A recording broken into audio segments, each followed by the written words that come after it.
Wanted to have a chat with you about Black History Month, which runs this October. It's a hugely important campaign for the football club, and what does it mean for you as a player? So for me, I feel it's very much about inclusion, just kind of getting everyone involved, understanding what it's like in the black community, black culture, and things that people probably don't always look to kind of get involved with. Maybe getting involved, whether that's trying food, whether that's trying festivals, whatever that may be. It gives them a chance to kind of be more aware of what we do. Maybe obviously away from England, so obviously in the Caribbean or in Africa. So it is a very good campaign.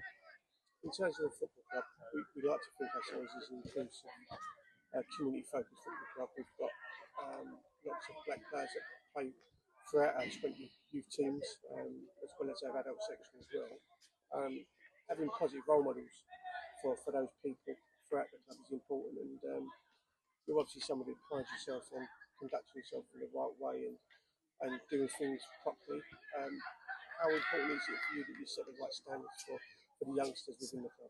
So for me, I feel like there's a lot of negative sort of connotations when it comes to black players sometimes, not always on purpose. It may be their own doing, but there has to be something for people to strive towards. So for me personally, I feel like you have a choice whether to be a good role model or a bad role model. Obviously, there are some circumstances whereby you might need to make an important decision, but for me, having a good role model always gives you the motivation to try something new. Whether it might not just be football, it may be something else. It might be being a doctor, it might be being sort of, I don't know, a scientist, whatever it may be. You just need that sort of someone that relates to you to allow you to feel confident enough to take that step or take that jump.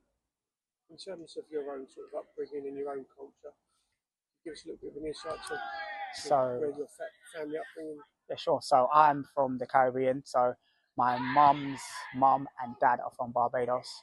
My dad's parents, one is from Jamaica, one is from Dominica. So we have a lot of different things that go on in my house. Obviously, different foods, different events, parties, dancing, whatever you think we have at our house or we have it at someone's house, whatever it may be. And it's just great to have the colours, the expressions, the chance that everyone's involved. We have, obviously, of course, people of different ethnic backgrounds come and we involve them and we get them dancing, we get them moving and get them to enjoy themselves as much as they can. I love that. It's always good to find out a little bit more about our players and their upbringing. That really resonates with our younger supporters and our younger players as well. As a footballer, have you ever experienced any form of, sort of discrimination? As a footballer myself, Lee, I haven't really felt that sort of side of it, but I have been in part of teams that are all around Essex, and I felt pretty included now. Obviously, not too old where it's a thing, but I've obviously heard stories myself to do with obviously my dad, stuff like that, where people don't accept him. But for me personally, I've been a lucky one, I should say, that I haven't been unfortunate enough to kind of deal with that. But that might be, I'm hoping that's my ability and not anything else.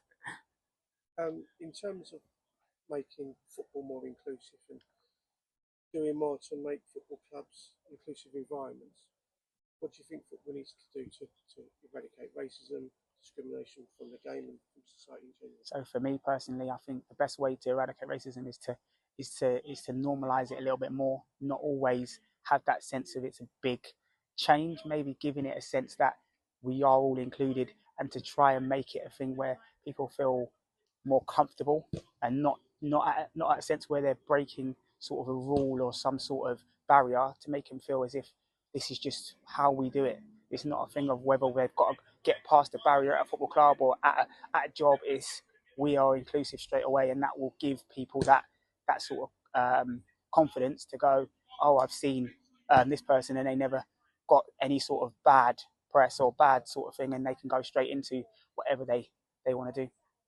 And lastly, Malaki, as a football club, we like to think we're breaking down barriers and we're trying to do the right thing, not because we have to, but because we want to. Are you proud that you play for a football club that is inclusive and wants to make sure that the football club is available for everybody to enjoy?